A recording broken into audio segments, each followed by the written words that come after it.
Well, howdy, howdy, howdy, nearly senior citizen here. Greetings, boys, girls, and all of our non-binary friends, and I'm charging my speakers, so no bidding this morning.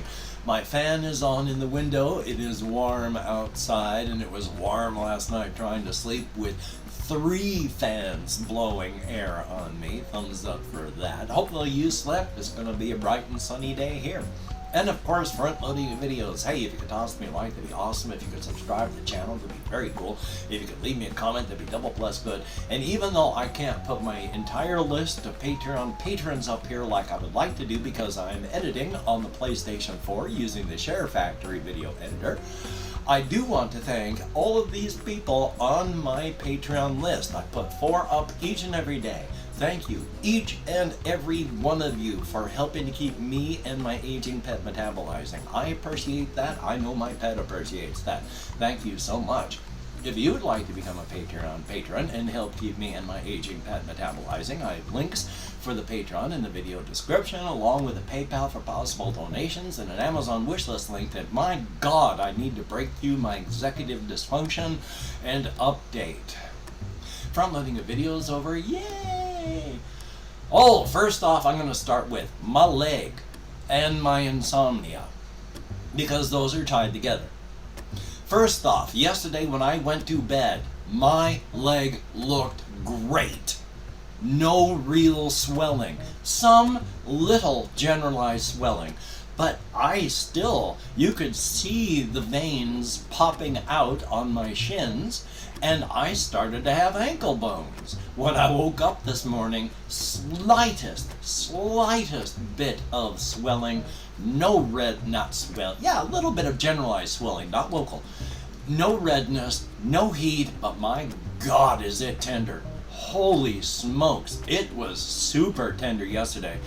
And it is tender, hurts to walk on, hurts to touch, but the swelling is going away. I am cautiously, very optimistic. It looks like that 3rd dose of antibiotics through the infusion, and then getting the doxycycline, which I am taking twice a day, it looks like it might have done the trick. So that's good. Cautiously, very optimistic. Now, the bad part is I was up at 4 o'clock in the morning this morning. One of the problems is I can only sleep like 4, sometimes 5, on a really good night, 6 hours, but I haven't been able to do that for a good 6 months now. So the earlier I go to bed, the earlier I'm going to be up. If I go to bed at 9 o'clock, I'm going to be up at least 2, possibly 1. So I have to wait until midnight or later to go to bed, so I get up closer to 6 instead of 3. So last night, because I keep my leg up, that puts a big strain on my back, so I can't even keep my leg up all the time because it's so painful. But I've been having to go to bed early, and so last night, because I went to bed right around 11, 4 o'clock, I was awake. So I've been out of bed since 4:30. Yay! On the other hand, right now it's 7:22, and I have been very, very active this morning trying to get things done. Yay! So I'm feeling better, and my leg looks good. Super tender, as stated, but looks good. I might not be going back to the ER before the end of the month. And real quick, I did have my social worker appointment yesterday. Now, admitted, a lot of what the social worker says is generally is calling around, looking for resources, and then just doing that. But that's more than I can do. With my executive dysfunction and all these executive function issues, the fact that they can do that to help out is good. So we talked about my situation, my transportation, these sorts of things, my health, nutritional stuff, housing, a lot of things. She's going to go talk to another person to see if I need a more intensive caseworker or if she's going to be good as a caseworker. Now, of course, I'm going to have to do some of the stuff on my own. I need to push past a few things like my executive dysfunction and more and start hitting up the food bank in town again. I have a couple problems with that. Number one, unfortunately, we have forced the covfefe bug to become endemic. It's never going to go away. Just like we're still dealing with the 1918 flu epidemic in 2023. Why do you think we get flu shots every year? We didn't get rid of the flu, it became endemic. Same thing is happening with the Covfefe bug. But I'm over 60 now, and the older you are, the worse this hits you. I don't want to go into tight areas with a lot of people with recycled air. I don't want to be breathing anybody's infected lung butter. Yeah, I use a mask, but those are the least useful. They give about 10 to 15% coverage, which is fine. It's better than zero, but I need to eat. I've lost weight, which I'm happy about. I've gone from right around 200 to I'm right around 195 now. So I can definitely afford to lose weight. I don't mind that. Definitely a thumbs up. But that's what I'm looking at. Things are going well with the whole social worker thing. Things are going well with my leg. I'm cautiously optimistic about a few things. So let's hope things work out well. Definitely. Checking out the rest of my list. Oh yes, my housemates. They've been staying over at a relative's place for a little bit, and they dropped in last night just to do some stuff. And you know, they used to come visit me every single day, and we'd talk and play games and watch movies and stuff all the time, every single day when I lived in my brother-in-law's garage. Now they drop by, and if I didn't say anything, they wouldn't have said a thing to me. So, yay. But still, I'm taking care of their guinea pigs, and I don't mind. I like guinea pigs, so thumbs up for that. Let's see if there's anything else on my list. Nothing else that I can really think of. I haven't been doing much, just keeping my backside planted in my chair, trying to keep my leg up as often as, well, as much, not as often, as much as I can. So I haven't done a whole lot. Yay! I was thrilled to note that my last solo RPG video, it struggled to break even 50 views, so thumbs up on that. At least I enjoy playing them, and the few people that watch them hopefully enjoy watching, so that's a good thing. I do have through Game Pass that Minecraft Legends thing, which I am semi-interested in trying out at least, and maybe recording, so we'll see on that. I still have Minecraft Dungeons and playing Minecraft that I'm still playing on the PlayStation for the channel, and Bloodborne. I was doing more Bloodborne, but I don't want to fight Father Gascoigne unless I'm recording, so I just farmed Blood Echoes. Yay! Past that, not a whole lot has happened, so at 8 minutes now, I'm going to start talking about some creative stuff. Like yesterday, I spent a whole bunch of time talking about old Ray and how he was born, what he designed for the Speliodonkus, how she came to be into existence, and how they've basically stuck together over the past 700 years. Because she loves him, and he loves her. They're not people. He's a people, she of course is not. All this energy came pouring through old Ray, well, Ray at the time, since he was only 8 to 10 years old, and into her, giving her life and mind and personality, etc. And she just seeing this child with all of this on, admiration, love, hope. She fell in love instantly, and as they've grown together, they have come to love each other more and more. Now, she's not just an inanimate object. If he leaves her outside and goes into a building and somebody comes up and tries to take the Speliodonkus while Ray's inside, when he comes out, the corpse is going to be a mess, sort of smashed and smeared everywhere. And there will be bits of meat stuck in the tread of her wheels. So she's not without resources, an extremely powerful being. Now, I've mentioned that 700 years is when the kaiju goes and eats 12,500 people in Apple Rock. And old Ray has seen through the years that the kaiju has, every 100 years, depopulated Apple Rock, but before there's never been more than 5,000 to 7,000 people. And then this, and it was heavy duty.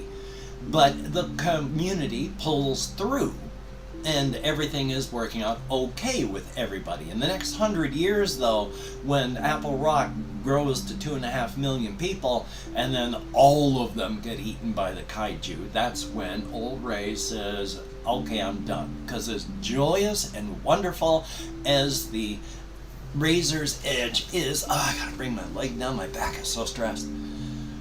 Yay. As wonderful and joyous as a place it is, it's also a place of great horror. It is an unending, untamable frontier. And it's not just people that can use glamours. There are about 10% of the population of the Razor's Edge is non-human. Humanoid, perhaps, and intelligent, but not human. And then to use glamours, you just have to be intelligent enough. So if you have a creature that is just intelligent enough and wants something to eat because it's hungry, it may follow a glamour right into your bedroom at 3 o'clock in the morning as you are sleeping. Your family discovers it when they hear the wet, tearing sounds of raw meat coming from your room. You never know when something can happen on the Razor's Edge. And when old Ray sees that, 2.5 million people eaten, he's just, okay, I'm done. He and the Speliodonkus head to the inside, and he's just traveling in. All of his life, people have periodically just said, I'm going inside. They feel that urge, that need to go in as far as they can. It's like, what's your destination? As far in as I can go. That's what old Ray is doing. He's done with basically living, but he's not going to do anything drastic. So he and the Speliodonkus just head onto the inside and out.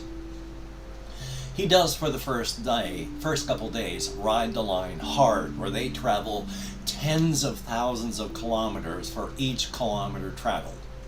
And for the first 1 million kilometers they travel, yeah, life is pretty much just normal. It's dangerous, but it's normal life. But it's from the second 1 million kilometer onward, things start to change, where life becomes actually less dangerous. Plant life and animal life starts becoming less violent to survive. They have more energy that's raining down. There's less resource competition. And in fact, the further out they go, there's 11 million kilometers before they reach the ocean. They don't know that. But the further out they go, the more primitive and simple things become, because there's no need for intense resource competition. Eventually, it's just there's primitive sand, some primitive trees, pools of water with melons growing around them. And the melons that grow, that's good for old Ray to eat. He doesn't need anything else. They provide all the food that he needs. And as they keep going, even the rest of it fades out. It's just sand, these oases with melons, a sunny sky, and they're just traveling. It's not a bright sun that reflects off of the sand and hurts your eyes. It is a pleasant sun. It is pleasantly warm. It's not burning. Everything is nice. Old Ray walks his Speliodonkus, or he rides the Speliodonkus, and just time passes, to the point that basically his clothes rot and fall off, but he and the Speliodonkus are just heading out and walking. Eventually the melons vanish, and there's just pools of water, but you only need to take a sip out of one of these pools, every couple days to sustain all of your life, and eventually the pools dry up. And about that point, Speliodonkus doesn't even need to be pushed or ridden by Ray. She just gives a shudder and a shake, knocks off all of the extra parts that have been put on her for the past 800 plus a couple thousand years, until she's just the original Speliodonkus that was built way back when. Doesn't need to be pushed, and just rolls along with old Ray until it's just sand, and he doesn't even need water to drink. The air, the sun, everything about this place as they walk is sustaining to life without needing to do a thing. By this time, it's been so long and this place is so good, he's forgotten most of his life. The only thing he really remembers from way back then is the creation of the Speliodonkus, and how much he loves her, and has loved her, and will love her.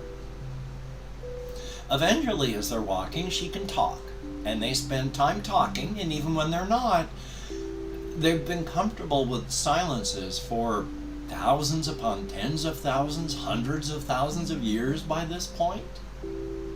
And it's when they're going along, getting closer to the ocean, that, well, when Ray looks over, I'm caught up with emotion. When Ray looks over at her at one point, and she's not even the Speliodonkus anymore. She's between 40 and 50. You know, she's got crow's lines around her corners of her eyes and in her mouth, and she's got gray in her pulled back hair. She's of an appropriate weight and figure for her age. In some places she likely sags where she wishes she wouldn't. But she's always... I have emotion hitting me. She looks as old Ray has always known that she looks. She sounded the way that old Ray knew that she sounded. And as they walk, they just continue talking. Sometimes arm in arm, sometimes hand in hand, sometimes talking, sometimes not. Comfortable with each other's silence.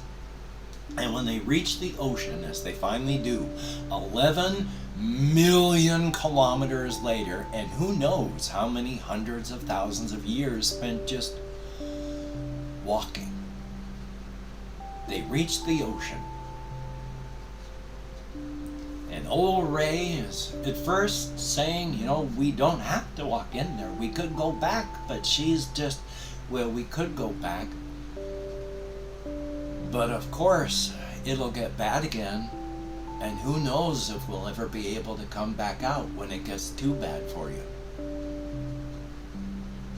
So he just tells her, I have loved you since the very moment that you came to be. I love you now, and even though we don't know what is coming up, I can tell you I can tell you at least one thing, that no matter what else happens, I will love you then. And she just tells him, Ray, you old coot, I have loved you since the moment I saw you. I love you now, and I can tell you, no matter what else happens, there will be one thing that is true. I will always love you. Then they take each other's hands and they walk into the ocean. And at first the couple steps is nothing, but then all these sparkles start to come up out of the water, and eventually they are all caught up in the sparkling, and when the sparkles are gone, it's just fading ripples, and they're not there anymore. They have faded into eternity. Now, I'm a 3+1 creature, as is everyone on this planet. We have width, depth, height, and a time sense. 3+1. I don't know what it's like to live inside of an infinite ocean of possibility and potential, where every possible variation of you and every possible variation of your development also exists. I keep getting caught up with emotion. Yay. But and they're ready and willing, and they're welcoming you home.